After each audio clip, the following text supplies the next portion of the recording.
Absolutely. So welcome, everybody. And as I say, apologies that there's not more people, but thanks for spending the time.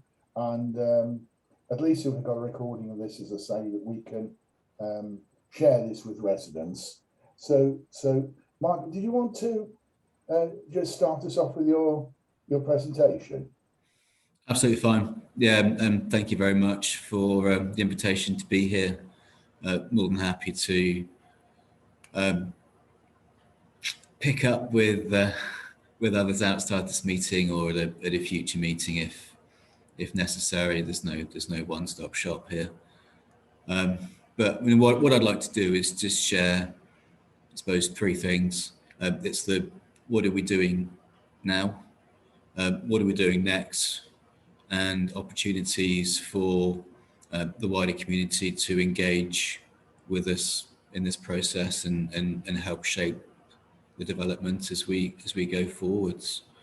So the what are we doing now won't go back to ancient history when Birmingham City Council released the site from the Greenbelt and allocated it for development. That's happened. We've moved on. And what the consortium is doing at the moment is planning how Langley takes shape and how Langley can be delivered. So the first step for this was the submission of the outline planning application in December last year. And in terms of what the outline application is, it's very much the first step in the planning application process. So it's setting the quantum of developments up to 5,500 dwellings, up to 70,000 square meters of mixed use floor space, and how this broadly accommodated within the site to distribution of the residential, mixed use, community and open space uses across the site. And approximately a third of the site is proposed to be green space of different types, multifunctional green space containing sustainable drainage, opportunities for play, sports pitches, leisure, recreation, ecology. So there's a lot going on within the green space, and for us that provides the framework for the development parcels. But what the application doesn't do is set out any detail. So we've said at a very high level what it is we're proposing to do, where we're proposing to put it, how high it might be, what the site levels are going to be, how we propose to access the site, strategic points of access, and how we propose to access through the site for various modes of transport. But in terms of what does the landscaping look like, what do the buildings look like, how exactly are we going to phase the developments, all the proposals for delivery, none of that is being set through the outline application. The only exception to this is, as I say, for the strategic points of access. So the two new points of access from the A38, the roundabout between Langley and Pedamore, and proposed new access into the site from the A38 at Oxley's Road. We've submitted detailed design for those two junctions and also for a series of junctions along the western boundary of the site from Webster Way, Thimble Road and Springfield Road, and also from Lindridge Road at the top, to set out how we propose to access, and this is focusing on vehicular access into the sites, and that's informed the transport modelling work which has been submitted with the application. For a lot of applications submitted in outline, once it's approved, the approval will have a set of conditions attached to it, and the detail will be submitted pursuant to those conditions. So phasing details would then be submitted, design coding details would be submitted, and details for the strategic aspects of the site, the roads, the landscaping, the drainage, and for each of the development parcels, for schools, for houses, All of those details would then be submitted under reserved matters applications, and also proposals for how to control the impact of development through the construction process on local residents. So we'd be submitting a construction environmental management plan, which will set up details for how to control dust and noise, access to the site for construction traffic, hours of operation, the kind of activities which from the construction process may have an impact on the day-to-day lives of residents and how those are controlled. They'll be set out within that document. And how long do we expect the outline application determination process to take? At this stage, the planning process is a little bit of an unknown, but it could be a year, it could be longer, but it will take us as long as it takes to work through the system. But we do recognise that a lot of people are asking a lot of valid questions about some of the points I've just mentioned: phasing of housing, phasing of community facilities, phasing of schools, how we're dealing with construction impacts through the development process, what the green space will look like, what the buildings will look like. And actually, we're interested in that as well. We'd like to know what those are, what the various parts of the sites look like, how we're going to phase it. So what we're doing is we've taken what would otherwise be the first detailed application following the approval of the outline application, and we've moved that forward in the process. We've called it the strategic infrastructure application. And that application, the design work we have now commenced. And this application will cover the details for strategic green space, strategic highways through the site, strategic drainage, utility network and points of connection for that to the existing network. And also looking at the phasing of the developments, both from an infrastructure point of view, where we're going to connect to the network, where we're going to connect to the highway network, but also for residential development parcels, and most importantly for schools, for the district centre, for the local centres, where those sit in the phasing process, and the when we plan to bring those forwards. So there's a lot of post-outline things we've brought forward in the process, because it's important for us and the wider community to understand what we're doing with those, but actually we'd also like to engage the community in our thought process as we start designing these various elements. So what we are proposing to do is wait until we've got something we can share. At the moment, we just have the outline plans, and I realise those have already been shared on a few occasions. But looking ahead to possibly the end of spring this year, we're proposing to hold a series of exhibitions in local venues where we can go along with copies of our emerging plans for the infrastructure application, and our emerging ideas for the phasing, how we see the site going forward, and the measures we want to put in place to minimise the impact of construction process on residents, and invite feedback. These won't be complete ideas, they'll be our work in progress thoughts, and very, very happy to take views from local residents, from yourselves, from other stakeholders on whether what we're doing aligns with local expectations, anything we can do differently, anything we can do better. Reflect on those, and then at some point later in the year we'll be submitting the strategic infrastructure application with that information as part of it.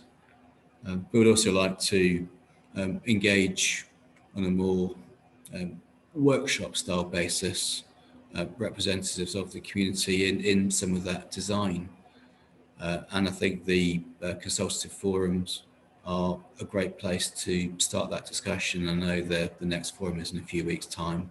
We'd like to put plans out on the table, get the pens out and start brainstorming what the local aspirations are, what's important locally. I think particularly given we've just been through the horrible stage of the pandemic, and local green spaces has never been more important.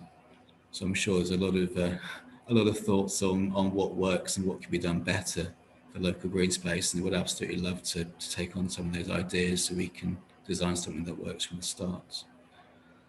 So really that's where we are and where we're going. Very happy to take questions from yourselves now, or say invite feedback through yourselves from local residents or through the websites or any other channel that works. One of the problems we've had in terms of feedback is that there's just so much to go at when you're looking at the application. There's a massive documents. People really, the comments we've had are kind of scattergun ones. They don't really know what to look at. And I think the key to doing this, as you say, is to have workshops on particular points so that you focus people on one thing at a time. There's just so much to absorb. Well, there is so much to tell people anyway. So I'd welcome workshops, and I think with the Consultative Group we can add a lot of value by doing just that. I think certainly from my point of view, and I'm sure it's David's point of view as well, we've had another look at the SPDs recently. And there is one word that does stand out as to what this development's got to be, and that is exemplar. So we will be looking for, well, to a certain extent, we'll be demanding that anything that comes forward has got to prove that it's exemplar. Simple as, it's the one word that really does stick out in the SPDs. Just thinking about the strategic infrastructure, I mean, obviously there are certain things that have changed since the SPDs, even the SPDs were put together, such as public transport. I'd like to think that there are active discussions going on between the consortium and Transport for West Midlands, because we know that there could be a park and ride near Minworth. Yep. And obviously the long-term plans in the same area is to open up the Sutton Park line. Yep. So again, it would be an ideal location for an extra station.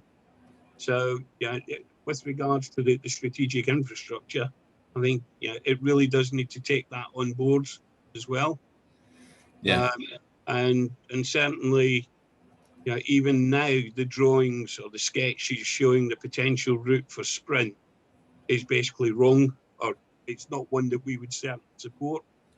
Our belief is that Sprint should come up A38 to Minworth, rather than take some convoluted route up Hurst and down Walmley Ash, which would be a complete utter mess.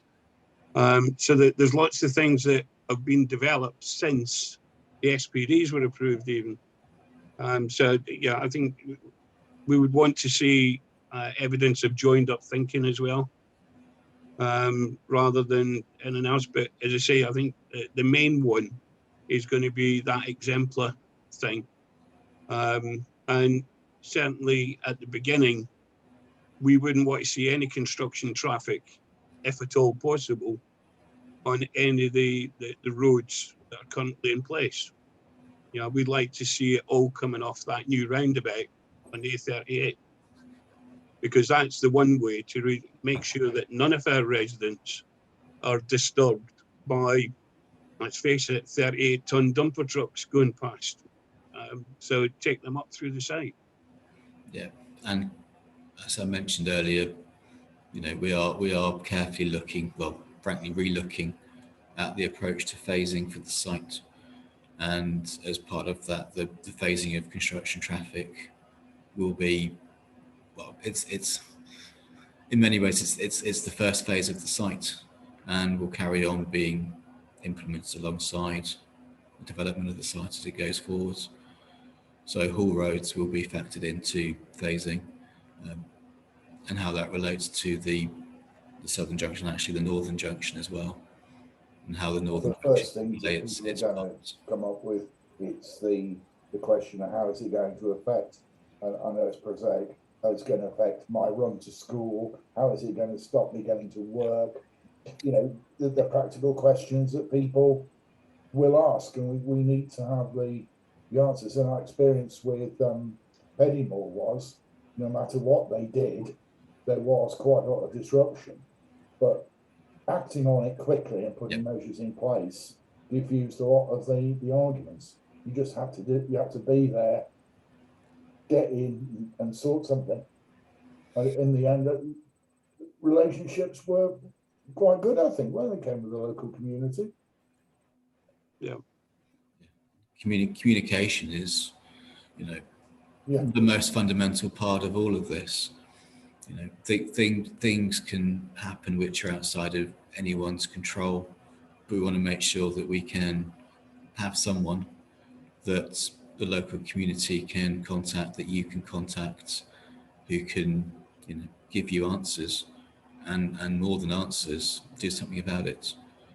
And we've started that process already. We've already put measures in place to bring in a project manager a lot earlier than we would normally do. So we've got someone who's up to speed with all aspects of the project and can become the day-to-day community liaison contact before we even put the first spade on site, before the first fence goes up. So we've got that measure in place because, you know, we need to get the community engagement and communication strategy right. Well, I think one of the problems you saw with Peddymore, and it was unfair, but people raised questions, they didn't get immediate answers. And the stock reaction was, the developers don't care, right? They don't care because they're making money out of our plate, etc., etc. And it's a stereotype, but that's the way they go. So the quicker you go back with an answer, you address the concerns, you go, oh, that's not the way I thought it was going to be. And we saw that. We saw a change in attitude. But if it's not handled out from the outset, that's the way it goes. You know, it's those horrible developers. It's all down to them. I mean, we know that's true, but we're in many ways we're very fortunate that Peddymore has gone before us, and we can learn. We weren't the guinea pig. We can learn from everything that's happened at Peddymore and do our utmost to get it right from day one. Well, it was a learning experience, and I think that we threw up a lot more complaints and problems than they really anticipated. I think, in fairness, some of it was down to the weather because it was really hot and dry, and they got a lot more dust than they expected. So it wasn't really their fault, it was just timing. But it certainly demonstrated the need to answer questions and get things done as quickly as you possibly could. And certainly that's exactly what, in fairness to the developers on Peddymore, they did react very quickly. Yeah. And it meant that the residents round about that were having to put up with the dust saw that, you know, measures were being put in place to try and mitigate it as much as possible. And it was very well received, and a lot of the complaints disappeared. But it was all very much based on how quick the contractors responded, and they were very, very good, really. Yeah. Is there anything else? And I'll ask a question at this point, if I may. Anything else you'd like to see from us as we move forward with the infrastructure design and the rest of the many aspects of the planning process and the detailed design that you'd like to see from us as part of our engagement strategy? I think that, I'm sorry, David, carry on. What I was going to say is that when you inform people, is sometimes to do it for the even very small areas. I mean, we find as councillors that we don't do literature across the whole ward. we all deal with issues in quite small, discrete areas. Yeah. So we say to people, well, that's your issue, that's what we're doing. And I would say that if you're planning a junction somewhere, you're doing some work, just do that area. Make it bespoke for that area. And people are a lot more receptive to it than saying then a newsletter that covers the whole site. And it's with Peddymore, this is not criticism, but they do a newsletter, which is the whole site. Yep. And that's just the way it works. Mm. But if you go back to people, you say, there were going to be works in your road, and these are what they are. And where you can talk about timescales, people feel far more engaged looking at something, and it's the overall plan for a site. Yeah. And it's easy to do because it's such an enormous development. There's so much to it. Mm. You can see it's quite easy to lose people. But bringing it down to little detail and doing just one little bit at a time and then moving around, it just means you're constantly working, but it works better. Yeah. I mean, what I would add to it. Yeah, from my point of view, David, that's exactly the way we should be operating, because it's effectively the scale of this development. We're here for an awful long time. Yeah. And we want to be good neighbours for that whole period. And we need to be able to manage locally within the overall scale of the development, the interaction with the members of the community. Mm. And, you know, we've had it before in experiences on other sites where the site is so vast, you're hitting a global area, and 90% of those people at that time aren't quite interested in what you really want to tell them. And you need to be able to be absolutely specific in terms of, we're going to have traffic lights on Croydon Drive from Friday to Sunday because we're doing this set of work. And this is the method of mitigation that we're putting in place. And highlight those residents directly affected and communicate with them directly. And because this development is literally so large, both in size and in time, what we need to be able to do is make sure and understand that we're effectively future-proofing the works that we do now to service the development in 5, 6, 7, 8 years' time. What we don't want to do is come back and start digging up roads that we previously created or digging up junctions that we've previously amended in order to facilitate future works. And that's where the planning and the project management comes in and establishes and sets in stone our future relationships with the global community in this area. And that's really important because we've got a stakeholding here that's going to last a significant number of years. And if we set it out correctly right from day one, and we follow that path through and do things the way, and work together with you guys, work together with the local authority and ensure that the community is briefed accordingly, it makes life easier for everyone concerned. It makes the job something to be proud of for the community as a whole when we actually get to the finish line. And the finish line's a long way away. So we need to be absolutely mindful of any issues we create in the community right from day one and manage that. But David's point is absolutely spot on. It's localization and it's controlling those local issues as we develop the site, because once we're past the Croydon Drive issue and we're moving up the site, things will change, and they'll change differently for different people. And that's something we need to be really mindful of. I think the problem is, we've seen this in Peddymore, people get the newsletters, and there's nothing wrong with the newsletters. But essentially look at it and they go, how does that relate to me? And they don't see anything. Yeah. So when you talk to them, they say, oh, we haven't seen anything. It's not because they've not seen anything, it just didn't relate to them. It's lost in the midst of other things. Yes. And the key here is everything is personal. It's what affects me on my daily drive to work, or taking the kids to school, or going shopping. You know, is my journey to Asda going to be 40 minutes longer than it normally is? How's that really going to affect me? And that's what aggravates people. And if we can control those impacts to the minimum, that's where we start making success. Well, that's where we start communicating. That's where we start to react better to the needs of the community as a whole. Because what we're really creating here is we're creating a new community within an existing community. And the whole thing needs to be integrated. And it's difficult and it's tough, but we need to work with all of the community stakeholders to make sure that happens. And and that community, you're right, because I was actually going to raise the issue about integration with the existing village. That's vitally important. And it doesn't, I suppose it doesn't help the fact that the boundary of the site is actually boundaried by quite substantial roads, almost like a necklace round it. And what we don't want is a them and us. They live on the Langley and we're in Walmley. It's vitally important that as the development progresses, that it still remains part of the Walmley community and integrates. Absolutely. Integrates with them. But that integration will also change over the period of time. Of course. As people start to move in, and I suppose the boundaries of the integration will move as well.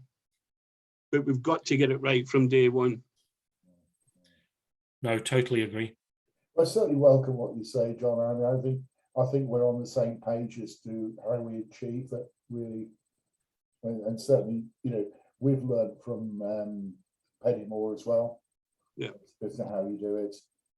I think going back to what Michael asked at the beginning, is basically the answer is most residents will say, well, when is it going to happen? And how is it going to affect me?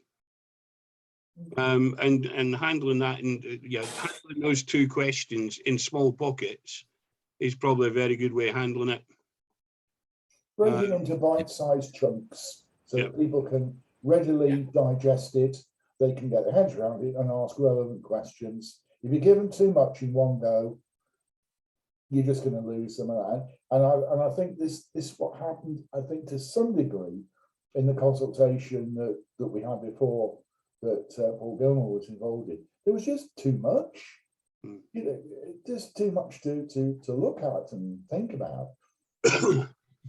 So you got lots of disparate comments. You've got people commenting on this and other things. So I think the other thing that would come in handy, and I know it's early days, Michael, is some sort of indication on timetable or the plan moving forward. Like this is stage one, which will be this, because one of the other ones that we keep getting asked is, well, when will they start building houses then? And I don't think people don't get the sheer scale. They never have, to be honest. No. They've never got they've looked at drawings, and no matter how big the drawings are on a table, you just do not get any idea of the sheer scale of this development. And I think to help answer that question, you say a picture paints 1,000 words, and actually the more we can put down in plan form, the easier it is to digest what's happening with this site. And certainly from what I'm envisioning at the moment is once we've worked through how we propose to update our phasing strategy for the site, and we end up with the areas of strategic infrastructure, the development parcels, and we've got a view on where we're going to start, how many developers will be on site at one point. We can start putting dates on the plan. We can say that parcel there, that was going to be developed in 2024, that parcel over there not proposing to come out the ground until 2030. And that helps focus people and say, fine, it's happening, but it's not yet, or oh, okay, that's coming now. What does that mean for me? And I think once we've worked through the next few months, we've got a better idea for that. Hopefully that, whilst it may not be the answer people want, can at least help address the unknown. But at least it gives them an idea of when they will be able to ask the question that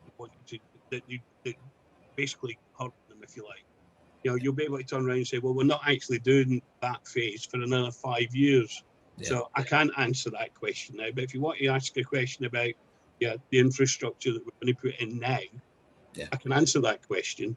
Yeah. But the rest of it is programmed further down the line. Yeah. The experience we had in the past as well, you get rumours starting as well. It's just crazy. I mean, some of the worst ones we've had are simply where a resident comes out and asks some guy digging a ditch, and he goes and tells them something that's complete and utter balderdash. But then, of course, they come to us, and they think that's true, and it takes so much work to overcome that. This is where your project manager is going to be playing a vital role. I hope you're going to pick a youngster because he's going to be there a long time. I think your point's going to be more a role for more than one person. Yeah, an army of them, I would thought. I mean, when you think about it, it's not very often that you can go out and say, well, potentially this is a job for life. Yeah. You know? If you're controlling information, which is what you've got to do, you know, you're providing information, you're controlling how much of it you give and when.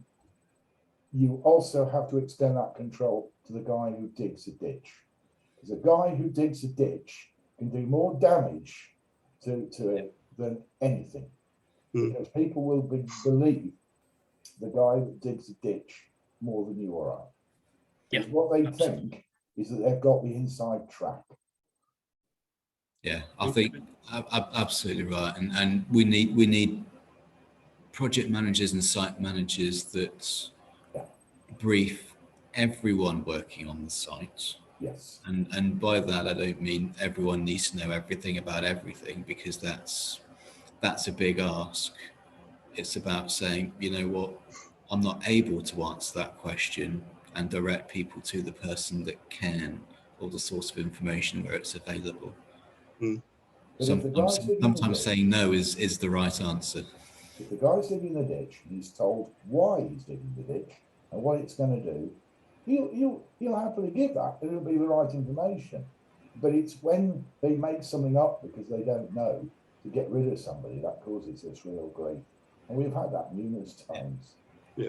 And you know, and the other one, and this was something that we experienced on Longbridge, was making sure that the project manager or liaison manager, or whatever you want to call it, was seen just as much in the village as on the site. Yeah. These guys have got to be seen walking about the village, because that's where the integration will come, and that's where the rumour mongering can be stopped. You know, standing in the queue at the news agent or buying fish and chips or whatever.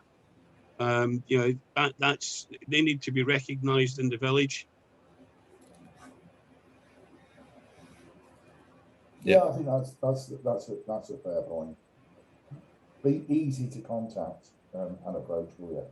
Yeah. Yeah. I mean, I think it's the right thing to do to set the role and the scope of the communication officers' position in the development with yourselves and the wider community, so we know that we communicate in the right way. There's no point having an officer that doesn't do what they need to do. Consultative Group should be really helpful with that, because you know we can get some of that information out and introduce somebody or the people readily to those groups, and disseminate it. You know, that's what it's for. We can do a lot of the initial hard work, I would have thought. And I think the other one to bear in mind is that, you know, okay, tonight we're on Zoom. I'd like to hope that this is the last time we have a sort of public meeting on a TV screen, because I think, you know, people are fed up with it. They want to get out and see things, and it's, you know, it's especially important when we are looking at drawings and sketches and things like that, because you can't do it on a screen. No. Sorry, I'm Kelly Whitehouse from Homes England. Hi, Councillor. Hi, Kelly. Hi. I was going to ask actually. So, do you anticipate greater attendance at the workshop session later in the month then, and what are resident expectations with that? I would say yes. The thing, well, as Ken alluded to this, everybody's fed up with online meetings. They've had enough, including us, sadly. Mm. So, but whenever we've had public meetings which have been on a specific subject that people can relate to, they come. I mean, it's nothing to do with it, but when we've had public ward meetings about waste collection and bins, whatever we do about the publicity, the room is full. And if it's about transport, and if it's about connectivity, or a subject people identify with, they will come. And they'll come to that in a way that won't go online. And with regards to the one at the end, later on in the month, which is our consultative group, you're actually talking to a group of people who they've got an active interest in what's going on. It's something that we set up, what, 2 years ago, David? 3 years ago? Yeah, 3 years. To try and bring elements of the community together, local spokespersons, if you like, so that they could feed back through their social media, through their contacts, through their walking down the streets, letting their neighbours know what was going on. Just a shame that COVID got in the way. So, the consultative group is a different makeup from consulting with the public. David's right. If we get round to doing the public consultations moving forward, I think you will be quite surprised at the numbers that turn up. We can do more publicity. You see, with something that's online, you're stuck with Facebook, Twitter, the same audience. When we've had public meetings, we've actually put out leaflets. There's a whole lot more things we can do to get people there. Plus, members of the Consultative Group will get their people there as well. So I think we can do a lot more. I mean, at the moment, of course, we've got a by-election tonight. People are counting on that. We've got the local elections coming up as well. So it's not a great time. But we can get excellent attendance. We've had a church hall full, absolutely brimming with people. I think we hold the record for a ward meeting, David, don't we? Was it 400? Yeah. And that was to object against letting the Greenbelt go. I was just about to ask that, sorry. But whenever we talk about transport, roads, junctions, always get a lot of people who are interested in that, and they do turn up. So we do have with the Consultative Group, we have a high level of interest in that. I mean, it's been going, I think it's probably 3 years now, Ken. Yeah. But, it's still going. I mean, it's that some of the members have changed, but it's still pretty good. And the Consultative Group, as the development gets underway, that will evolve as well. And the membership will change as well. I mean, we are looking at a level of stewardship on the development as well. It's something that David and I are quite passionate about. We don't want different rules for different areas. We don't want different attitudes. We don't want, if you like, the cheap seats at the back and the expensive seats at the front. We got quite a lot of good ideas on that, and we've made them very well known to people. But certainly we're looking at a stewardship arrangement on the development.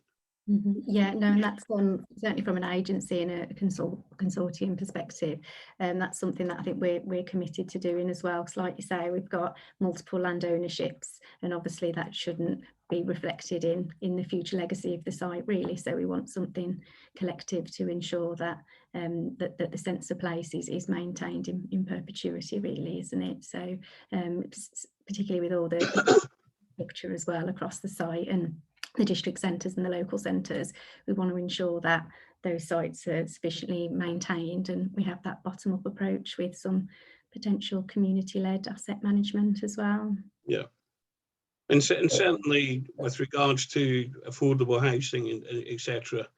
We don't.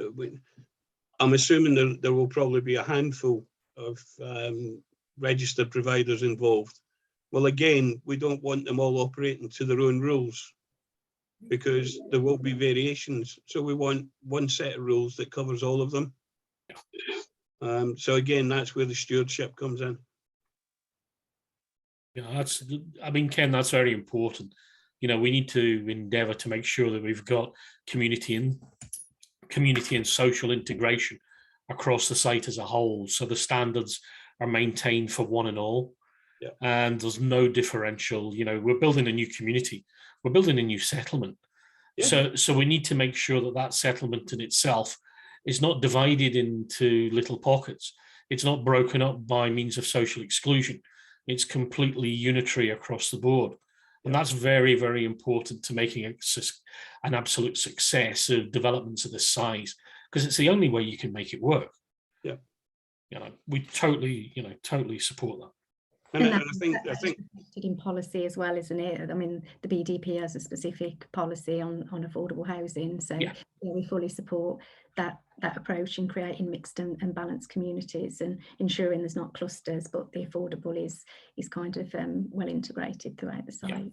So, yeah.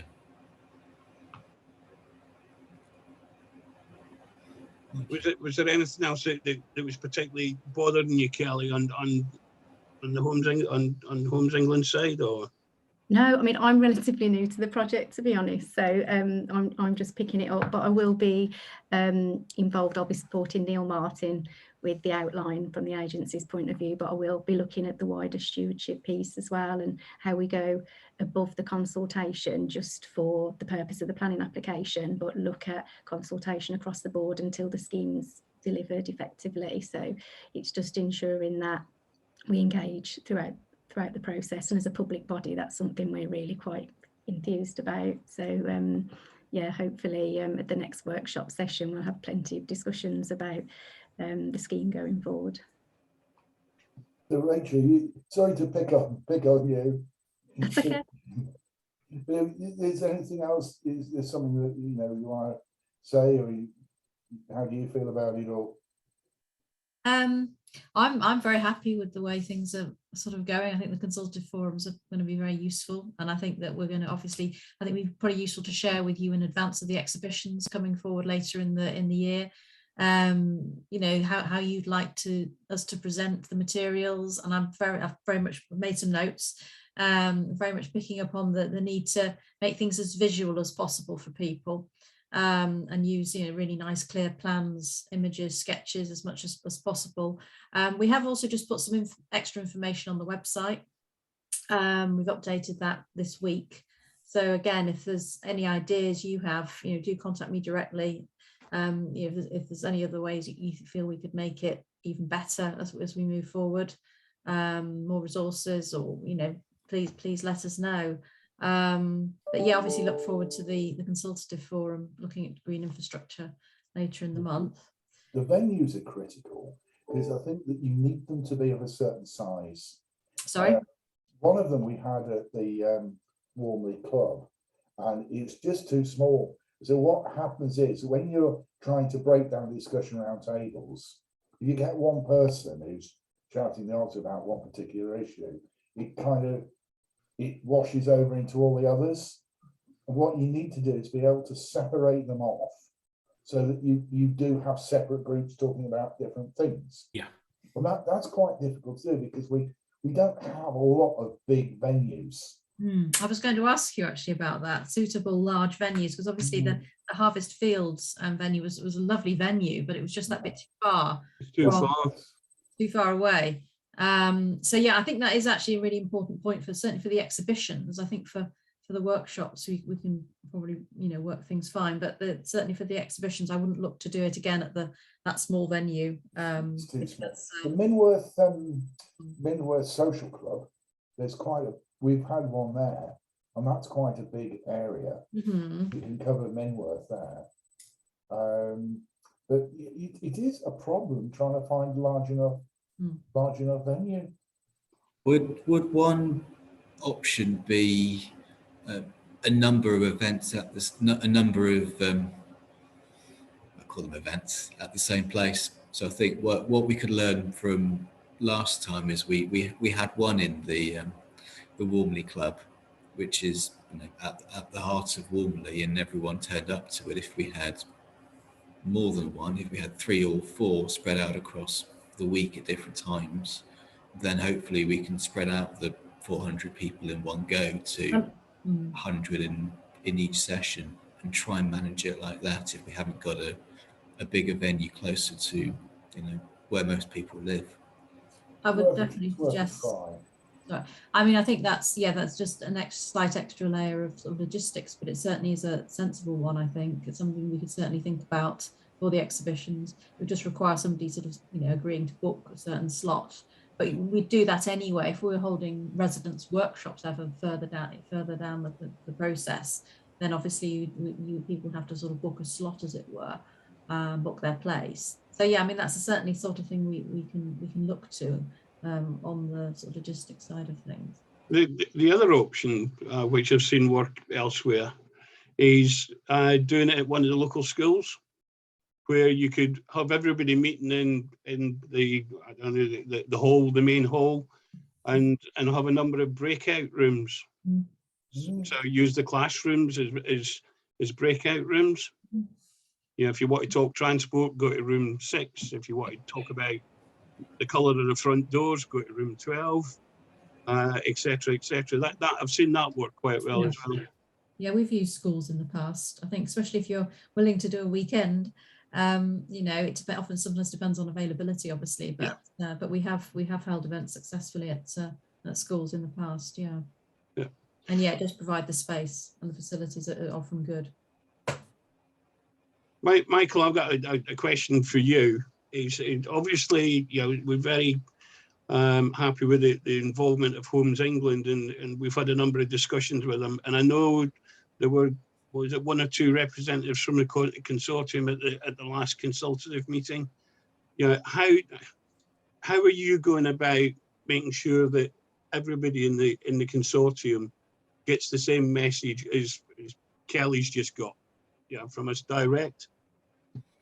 Certainly. So as a consortium, the wider consortium, we have, as you might expect, fairly regular meetings.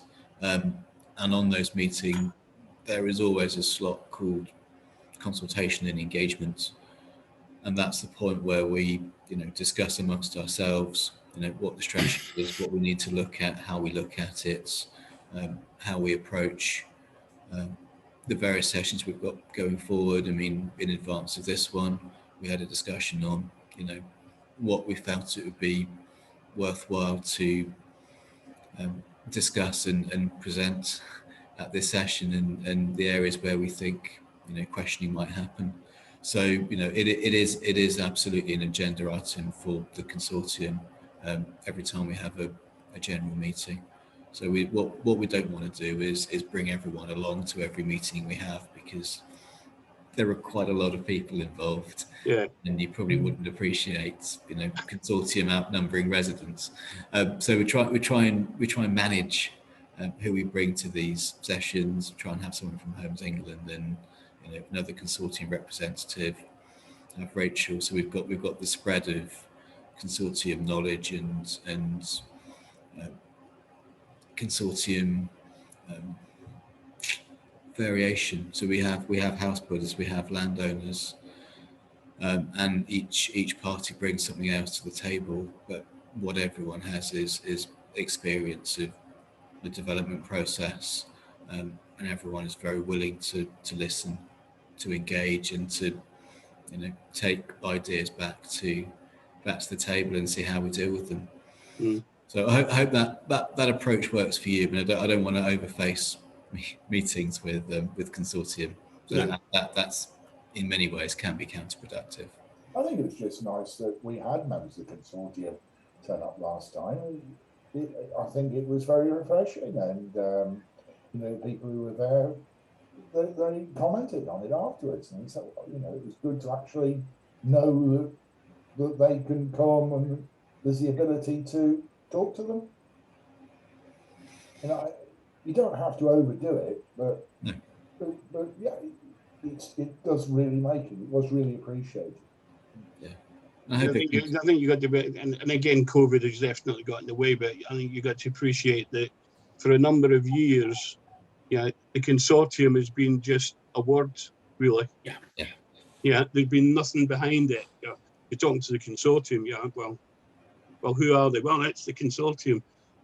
So the fact that we're actually getting to meet some of them now, that's going to be a step in the right direction. Yeah, and I hope it comes across that we are passionate. We want to engage, and we are friendly. We're not big scary developers standing somewhere. We're happy to talk. We're happy to engage.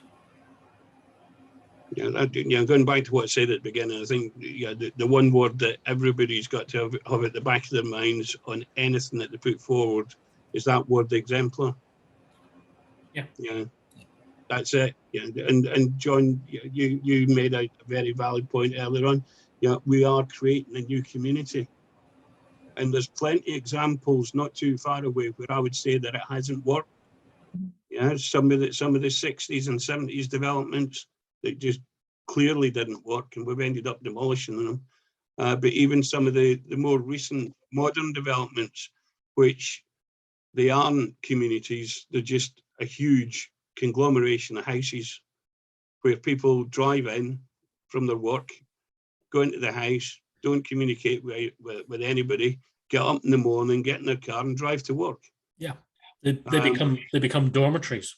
Exactly. And that's not what we want. We want, we're here to ensure the longevity of a functional community. That's our ethos. Homes England are on the same page. We're into sustainable longevity and creating a placemaking, places where people want to live, places where people want to engage, places that people can be proud of. We know the mistakes of old. We've learned those lessons. Fortunately, we haven't participated in them, which is a great thing. But we're here to make sure that, with Langley, we've got an amazing opportunity. The trajectory of this thing is massive. Yeah. And we have to ensure that the growth that we plant now germinates and grows over the life of the development to give us something that we can turn around. Well, maybe I'm retired and you're retired and David's retired and maybe even Michael's retired, but something we can look back and say, hey, we were a part of that. Yeah. And it works. And the key thing about this is it's all about human scale, because it's at the human level that everything interacts and everything grows. And if we can make a community that fits with that sort of growth and fits in, because it's got to integrate with what's there at the moment. And if we can make a community that integrates into the existing community, it's not, as you say, you made a really valid point. That's Langley over there. That's the last thing we actually want. Yeah. We want Langley to be part of it. We want the people to be able to cross the road and play in the parks and go to the schools and shop in the shops and drink in the pub, and all of those things that make a community come to life. And that's really, really important, because when you're delivering developments of this scale, some of those social requirements become a little bit lost.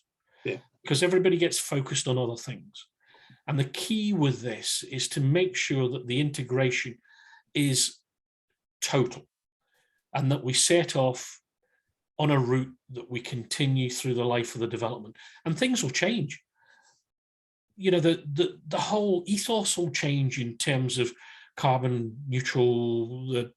The whole transportation system will change in the lifetime of this development. And what we've got to do is make sure that we future-proof it enough to make sure it can cope. Because who knows what sort of houses they're going to be living in 5, 6, 7, 8, 9, 10 years time, yeah, as things move forward. The whole ethos in terms of where we're going needs to be set out correctly, and we need to have a path that we can accommodate growth and change. And if we can do that, we're on to a winner. Well, I think you'll find, John, that David and myself probably share the same passion as you appear to have. And I think it'd be nice to think, or be reassured that passion goes across the whole of the consortium as well. Oh, it does. It does without. And to be fair, can I say, Michael's been a little bit too modest. You know, we meet every other Tuesday, and sometimes the Thursdays in between, and we communicate on an incredibly frequent basis. Not a single member of this consortium can turn around and say they don't know where they are, because Michael keeps us all on the straight and narrow. And the communication is on this scheme is probably the best I've ever seen.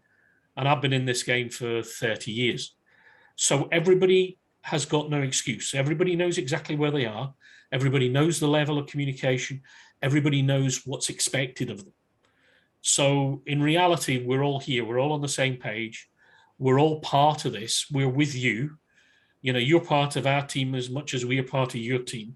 We want to take this forward, and we've got to do it successfully. And we will accept nothing less. As one of you the keys that we brought to this is when we talked about provision of sports, social facilities, the rest of it, that what we want to do is that residents of Langley would need to go and access provision elsewhere. Yeah. And likewise, that Langley brings something new to people already here. Yeah, absolutely. There is no way that people live on Langley and not go anywhere else. Yeah. You know, we don't want duplicate provision. We want enhanced provision, and we want people to move in and out of that new estate. And we already know that there's some sports facilities that have talked about moving on to Langley, and we really wish to dissuade them, if you see what I mean. We need to. It's the moving away from the whole island philosophy, which is so easy to fall into. Oh, absolutely. There's more space. Let's go there. No. Anyway, I've got off my hobby horse. I apologize. Yeah. Going back to one of the things John touched upon about placemaking as well, it's probably worth mentioning the drafting of the design code. So obviously, like Michael said, at the moment we're at outline stage, but we are committed to drafting a design code which will inform the detailed design of the plots as they come forward, and also have implications for the design of the infrastructure as well. So that will obviously take into account the wider site context as well. So you've already mentioned the wider development that's already there. So it will be holistic in its approach. So obviously some of the built form will reflect what's already there and complement it. So we're not starting from like a clean sheet of paper, if you like. So in terms of placemaking, it should all be joined up, and there'll be that design framework in place that will secure design quality at delivery stage as well. So it's not like we'll draft a design code and it won't be realised. It will be a condition of subsequent reserve matters applications, and that will give you kind of a assurance that we will secure quality design, which is part of the whole exemplar agenda, really. That's good. I mean, just going back to the consultative group, the consultative group is really there to be the police of this development, not only to sort of police the developers, but also to police the city council. Because David and I will be, and the other members of the consultative group will be equally heavy on Birmingham City Council if they start to deviate from their own SPDs. You know, we will be holding them to book as well. Yeah, the consultative group was set up by David and myself, not by Birmingham City Council. It was something that we set up based on experience elsewhere. And it is purely and simply there to police and be the sounding box. Yeah, and that's the nice thing about having yourselves and Transport for West Midlands usually get a harder time than anybody else Your answers at the consultative group, and they will get an even harder time going forward, I can assure you. But we are there to be the sounding block, and you know, the input of the consultative group into the SPDs was actually quite extensive, and a lot of the problems or a lot of the issues that might have came out later on at the public consultations were already taken care of in the consultative group. So it helped smooth the way, if you like, later on down the line. But yeah, make no mistake. Yeah, we will shout at both sides if we think somebody's stepping out of line. Yeah. Well, exemplar, you know, the word that Ken mentioned, you know, that is the word that we're going to hold everybody to, because we do not want to see a load of identical boxes from any housing developer. You know, this is not what it's about. And it would be economic stupidity to do that anyway. This is a remarkable site with remarkable connectivity. It's an enormous opportunity to do something really quite special. And anybody who tries to do what they do somewhere else without thinking about it, they're really doing themselves down as well. We won't be happy if we see any of that. That's for sure. No, that was so. I'm going to have to dash off. I'm afraid I've got to hop across London. Well, I think, Ken, I mean, because we've got only one member of the of our public present, I think we probably bring this to a close. I think we've exhausted it, but however, I think we have covered a lot of issues that we will be able to put out and brought as it's being recorded. We'll be able to advertise the recording and people can listen in for themselves. So I think we've covered a lot of good ground. Again, I'd go back to John. You just need to keep showing that passion everywhere, and you'll have everybody on board. Thank you. I think we've all got that passion to make sure that this new village or extension to the village is a success. I think one of the, just to finish up from my point of view, I think, we're custodians, and that's all we are. Yeah. And we've got to be able to pass on something that's worthwhile. Yeah. Yeah. Well, I mean, we fought development on the green belt, but sure as hell, now we've got it, we're going to get the best damn development we could possibly get. Yeah. Yeah. That's best for all the residents are going to live there, and the residents who are already here. That's what the objective is. So, yeah. So, well, thank you all. I think it's been really valuable. I think there's a lot there that I hope people do look at the recording, because I think that the enthusiasm and the commitment is undeniable. Thank you for inviting us. Yeah, no, it's good. Well, thank you. And we look forward to the next consultative group. Face to face. Face to face. And an in-person meeting.